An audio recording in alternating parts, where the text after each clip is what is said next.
Coba kamu perhatikan kedua gambar berikut ini ya. Pada gambar A menunjukkan hari yang sangat panas dengan suhu 40 derajat Celcius. Budi terlihat kepanasan hingga tubuhnya mengeluarkan keringat. Dan gambar B itu berada pada kondisi cuaca yang sangat dingin. Mira merasa kedinginan dan tubuhnya memberikan reaksi menggigil. Mengapa demikian? Atau dalam kondisi lain deh, pernahkah kamu melihat anjing menjulurkan lidah ketika di siang hari yang sangat panas? Kira-kira apa sih tujuan anjing menjulurkan lidahnya? Halo pejuang IPA, di awal video tadi telah dijelaskan ya bahwa tubuh kita akan memberikan reaksi yang berbeda-beda bergantung pada suhu lingkungannya. Ketika suhu lingkungan panas, maka tubuh kita akan mengeluarkan keringat. Namun ketika suhu dingin, maka tubuh kita akan menggigil. Begitu pula dengan anjing ya. Anjing sering menjulurkan lidah ketika cuaca panas. Mengapa demikian? Untuk itu, cobalah kalian buat rumusan masalah atau pertanyaan terkait permasalahan tadi ya. Oke, yang pertama kita akan membahas tentang suhu tubuh manusia. Suhu tubuh manusia biasanya stabil antara 36,5 sampai 37,5 derajat Celcius. Sebagian besar panas tubuh dihasilkan oleh metabolisme sel. Contoh kegiatan yang dapat meningkatkan metabolisme tubuh yaitu berolahraga dengan rutin, istirahat yang cukup, makan dan minum secara teratur ya. Metabolisme tubuh secara alami akan meningkat ketika suhu tubuh kita rendah. Hal ini bertujuan untuk meningkatkan suhu tubuh agar kembali normal, sehingga organ-organ tubuh kita dapat berfungsi dengan baik. Nah, untuk itu coba kamu cari informasi apa yang akan terjadi jika suhu tubuh kita tidak bisa secara alami kembali normal jika mengalami pendinginan atau pemanasan. Selain manusia, hewan juga melakukan upaya untuk menjaga kestabilan suhu tubuhnya. Suhu tubuh hewan sangat dipengaruhi oleh suhu lingkungannya ya. Usaha hewan untuk mempertahankan agar suhu tubuhnya tetap konstan atau tidak terjadi perubahan secara drastis dengan lingkungannya disebut dengan termogulasi. Nah, berdasarkan kemampuan yang dimiliki hewan dalam mempertahankan suhu tubuh, hewan dapat dibagi menjadi dua ya, yaitu Homo erectus dan Poikilotrem. Homo erectus adalah hewan yang berdarah panas, contohnya kerbau, anjing, dan juga kucing. Sedangkan hewan Poikilotrem yaitu hewan yang suhu tubuhnya kira-kira sama dengan suhu lingkungan sekitarnya, contohnya bunglon, ikan, dan katak. Nah, sekarang coba kamu sebutkan hewan yang lain ya. Kemudian kelompokkan hewan apa saja yang termasuk Poikilotrem dan Homo erectus. Masing-masing 3 hewan ya. Manusia dan hewan memiliki cara masing-masing untuk menjaga kestabilan suhu tubuhnya ya. Untuk itu, cobalah kamu buat dugaan sementara bagaimana mekanisme menjaga kestabilan suhu tubuh pada hewan dan manusia ya. Pernahkah kamu berpikir mengapa ketika di tempat yang dingin biasanya kita menggunakan jaket yang tebal? Ya, benar, agar suhu tubuh kita tetap stabil.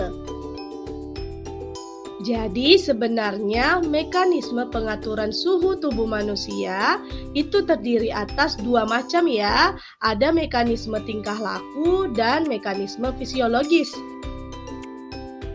Menggunakan jaket yang tebal merupakan salah satu contoh mekanisme dari segi tingkah laku manusia. Pada jaket tertentu, di dalamnya diisi dengan bulu-bulu kecil yang bisa menjebak udara. Hal ini dilakukan untuk mencegah kehilangan kalor di dalamnya ya.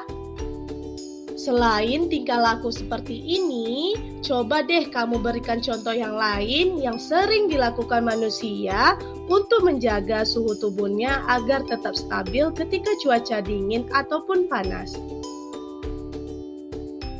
Selanjutnya, mekanisme fisiologis. Secara fisiologis, ada bagian otak kita yang berfungsi sebagai pusat pengaturan suhu tubuh, yakni hipotalamus. Nah, hipotalamus ini adalah suatu bagian kecil dari otak yang dapat mengendalikan suhu tubuh agar tetap normal. Nah, begitulah cara manusia dalam menstabilkan suhu tubuhnya. Lalu, bagaimana ya dengan hewan? Apakah sama cara hewan untuk menstabilkan suhu tubuhnya? Ternyata, manusia dan hewan juga menstabilkan suhu tubuh dengan cara menerima dan melepaskan panas atau kalor ke lingkungan secara konduksi, konveksi, radiasi, dan evaporasi. Nah, untuk itu, cobalah cari informasi bagaimana cara menstabilkan suhu secara konduksi, konveksi, radiasi, dan evaporasi ya. Ketika suhu tubuh meningkat di atas normal, hipotalamus mengirimkan pesan ke kelenjar keringat untuk meningkatkan sekresi keringat kita. Keringat yang panas akan menguap ke lingkungan melalui pori-pori kulit sehingga suhu tubuh bisa menurun. Nah, dari penjelasan tadi, menurut kamu, proses pembuangan panas dengan mengeluarkan keringat merupakan perpindahan kalor dengan cara apa? Lalu, bagaimana ya hipotalamus memerintahkan organ tubuh kita ketika cuaca dingin? Pada saat kedinginan, tubuh kita sering memberikan reaksi menggigil. Mengapa demikian? Hal ini karena dengan cara menggigil akan semakin banyak produksi panas dari tubuh yang dibuang ke lingkungan secara konveksi. Selanjutnya kita akan membahas tentang mekanisme pengaturan suhu pada hewan, baik hewan poikiloterm maupun homoiterm. Nah, pada hewan poikiloterm yang hidup di air, misalnya ikan, akan menjaga suhu tubuhnya dengan cara memproduksi panas melalui proses metabolisme tubuhnya. Hal ini memungkinkan suhu tubuh ikan sedikit lebih tinggi dibandingkan suhu air. Namun, air menyerap panas begitu cepat sehingga perbedaan suhu ikan dan air sangat kecil. Oleh karena itu, pengaturan suhu ikan sangat bergantung sepenuhnya pada pengaturan perilaku ikan, yaitu ikan harus memilih bagian lingkungan air yang mempunyai suhu yang dapat diterima oleh ikan tersebut. Pada hewan poikiloterm yang hidup di darat seperti katak, suhu tubuhnya dapat lebih mendekati suhu lingkungannya. Untuk meningkatkan suhu tubuhnya, katak akan menyerap kalor atau panas dari matahari. Nah, menurut kamu, jenis perpindahan kalor apa yang terjadi pada katak ketika menyerap panas dari matahari? Ketika kondisi tubuh dingin, hewan homoiterm akan sedikit melepaskan panas ke lingkungannya.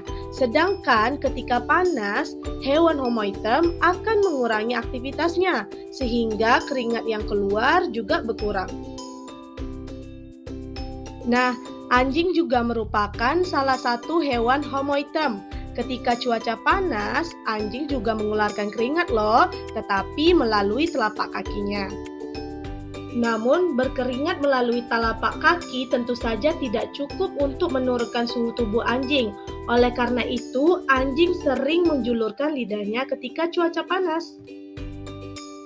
Ketika menjulurkan lidahnya, cairan di dalam lidah anjing akan menguap ke lingkungan. Nah, menurut kamu, perpindahan kalor apa yang terjadi pada anjing? Lalu, bagaimana ya cara anjing menstabilkan suhu tubuhnya ketika cuaca dingin?